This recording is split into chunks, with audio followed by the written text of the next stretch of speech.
Bismillahirrahmanirrahim.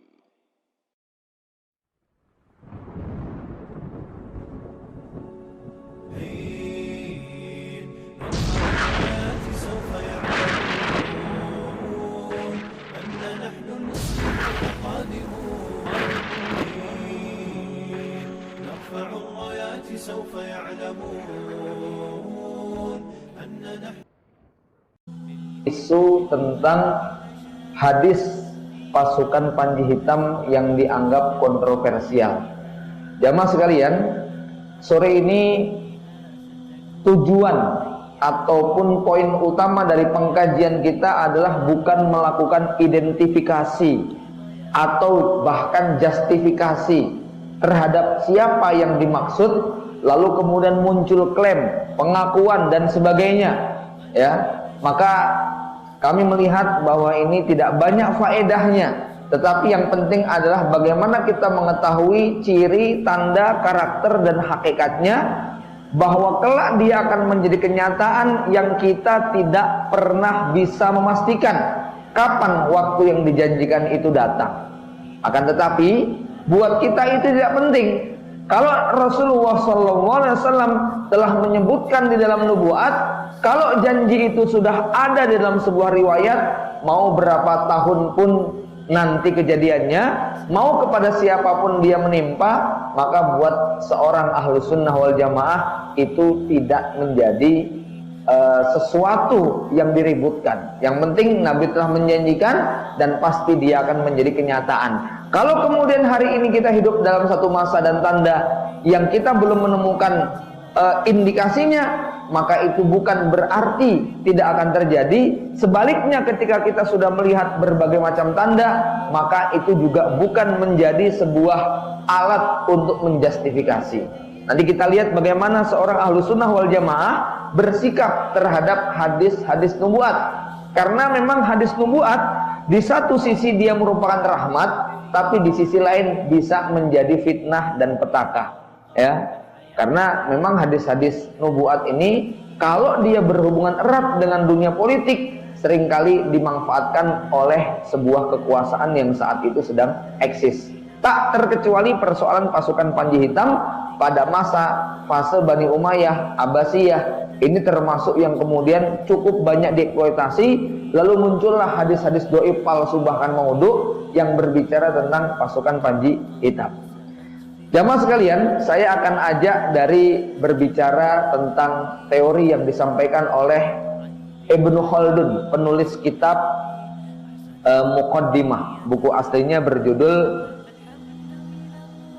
Tarikhul Arab, Diwanul Mubtada wal Khobar fi Tarikhil Arab wal Ajam wal Barbar.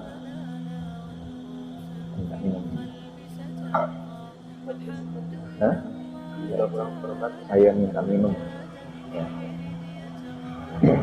Jamaah sekalian yang dimuliakan Allah Subhanahu wa taala, Imam Ibnu Khaldun di dalam kitab Diwanul Mubtada yang tebelnya sekitar 8 jilid, muqaddimahnya saja 2 jilid, ya. Dan muqaddimahnya lebih dikenal daripada buku aslinya. Ibnu Khaldun dijuluki sebagai bapak sosiologi dunia. Bahkan dikagumi oleh pemilik Facebook dan direkomendasikan bukunya, ya.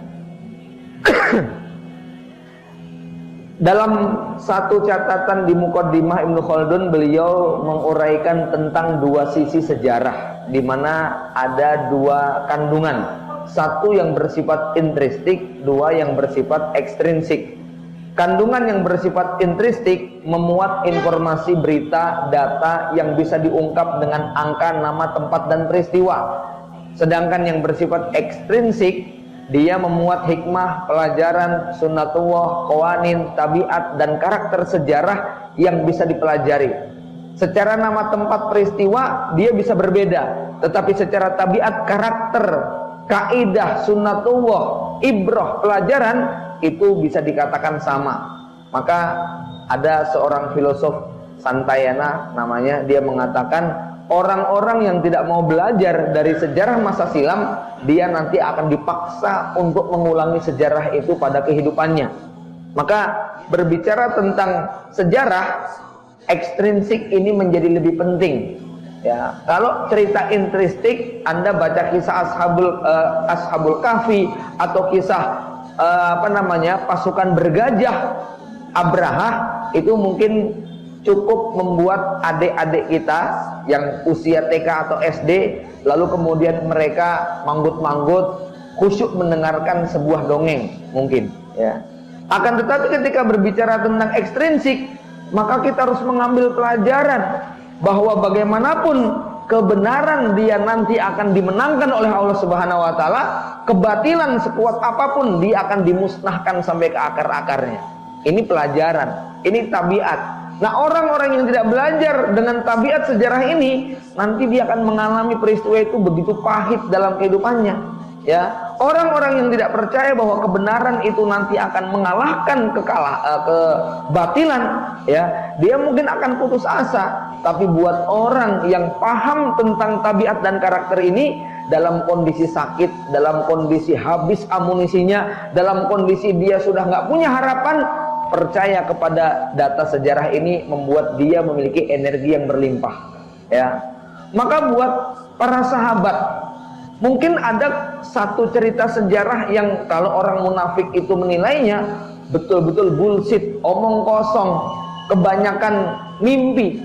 Bayangkan saat dikepung oleh pasukan Ahzab yang jumlahnya lebih dari 10.000 tentara, Rasulullah SAW itu sampai kemudian berdiskusi dengan para sahabat bagaimana solusi menghadapinya, hingga Salman Al-Farisi kemudian mengusulkan ide membuat parit atau khandak, ya. Bisa dibayangkan saat itu sahabat mau kencing saja nggak terjamin keamanannya, ya.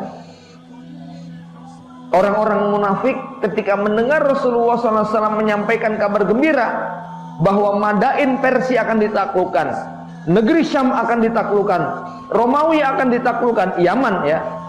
Kemudian orang munafik mengatakan, kita mau kencing saja nggak aman. Lah kok kemudian menjanjikan yang muluk-muluk? Itu kalau pakai bahasa logika orang munafik. Sama barangkali kalau kita melihat kondisi umat Islam hari ini, secara hitungan logika, matematika hampir mustahil untuk bisa meraih kemenangan. Akan tetapi kita percaya kepada sunnatullah, percaya kepada janji wa makaru wa makarallah wa huwa khairul makirin. Maka ikhwan fillah rahimakumullah, ini adalah satu catatan muqaddimah dari Ibnu Khaldun tentang bagaimana kita memahami sejarah yang nanti ada hubungannya dengan bagaimana kita mengambil kesimpulan tentang pasukan Panji Hitam. Bagaimana kita membaca sunnatullah dalam sejarah para nabi dan rasul, ya. Banyak sekali kaidah, ibroh, pelajaran dari sejarah. Tapi sejarah yang mana yang mau kita ambil yang ada hubungannya dengan cerita pasukan Panji Hitam? Saya akan sampaikan di antara sunnatullah di dalam sejarah kehidupan manusia adalah diutusnya para nabi dan rasul untuk membimbing manusia agar hanya beribadah kepada Allah semata. Setiap nabi meninggal diganti dengan nabi berikutnya. Terkadang jarak antara satu nabi dengan nabi yang lain berdekatan, terkadang jarak antara satu dengan nabi yang lainnya berjauhan. Kenapa Allah mengirimkan para nabi dan rasul? Ya, manusia makhluk yang diciptakan dengan sangat amat sempurna, fi ahsani taqwim. Manusia diberi akal, diberi hati, diberi fisik yang paling sempurna. Tetapi sehebat apapun manusia mengelola akalnya, manusia tidak akan pernah sampai untuk bisa memahami mana manfaat sejati, mana madarat sejati, mana yang hak dan mana yang batil menurut Allah Subhanahu wa taala.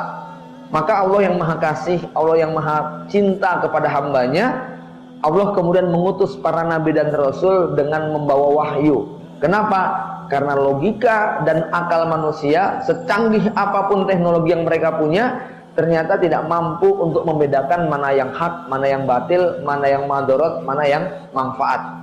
Yang bisa, yang mengetahui adalah Allah Subhanahu wa taala.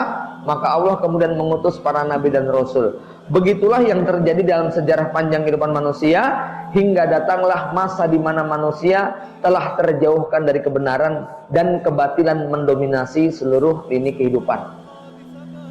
Dari zaman Nabi Adam sampai kepada Nabi Isa alaihissalam. Nabi Isa alaihissalam adalah Nabi Bani Israel terakhir.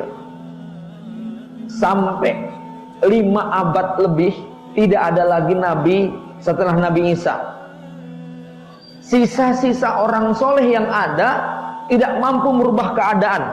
Sementara secara tabiat, makin jauh manusia dari Nabi dan Rasul, maka potensi menyimpangnya makin jauh juga. Ya, maka bisa dibayangkan pasca diangkatnya Nabi Isa alaihissalam, yang mendominasi dan menguasai ajaran Nabi Isa bukan lagi orang-orang soleh dan taat, bukan lagi ulama-ulama Bani Israel yang sikoh, tetapi penyimpangan demi penyimpangan terjadi. Bahkan akidah tauhid telah berubah menjadi akidah trinitas yang dijadikan sebagai agama resmi masyarakat Romawi pada masa itu. Ya, kita masih melihat jejak-jejaknya. Misalnya jejak yang ditinggalkan oleh para Ashabul Kahfi. Tapi kita lihat bagaimana Ashabul Kahfi kemudian berjuang dan harus berujung bersembunyi di dalam goa selama 300 tahun. Atau kita juga melihat si Ghulam dengan Ashabul Ukhdudnya, yang akhirnya mereka harus merasakan pahitnya menggenggam tauhid di hadapan raja yang kejam. Singkat cerita, sampai kemudian masuklah fase masyarakat Arab jahiliyah. Abad kelima memasuki abad ke-6 digambarkan sebagai fase terburuk yang paling kelam dalam kehidupan manusia. Hampir seluruh lini kehidupan, politik, sosial, ekonomi, budaya, militer, dan semua ritual manusia sudah jauh dari tuntunan Nabi dan Rasul. Jumlah orang-orang soleh yang tersisa sudah tidak mampu lagi untuk merubah keadaan. Kita mendengar yang namanya Waraqah bin An-Naufal, atau pendeta Bukhairah, atau Ibnu Hibban, dan beberapa ulama-ulama Bani Israel maupun tokoh agama bangsa Arab. Keberadaan mereka sama sekali tidak mampu merubah, menentang rezim yang berkuasa, sehingga kemudian kemungkaran, kekufuran, kesyirikan tidak bisa dibendung. Dunia sangat butuh kepada sosok makhluk yang bisa merubah semua keadaan. Inilah yang kemudian terjadi. Allah Subhanahu wa taala mengutus nabi akhir zaman Rasulullah sallallahu alaihi wasallam. Maka dunia yang tadinya gelap berubah menjadi terang. Suasana kekufuran berubah menjadi keimanan. Jahiliyah telah menjadi suasana Islam. Singkat cerita, Rasulullah SAW dalam waktu 23 tahun mampu merubah keadaan bangsa Arab dari makhluk-makhluk biadab menjadi manusia-manusia beradab.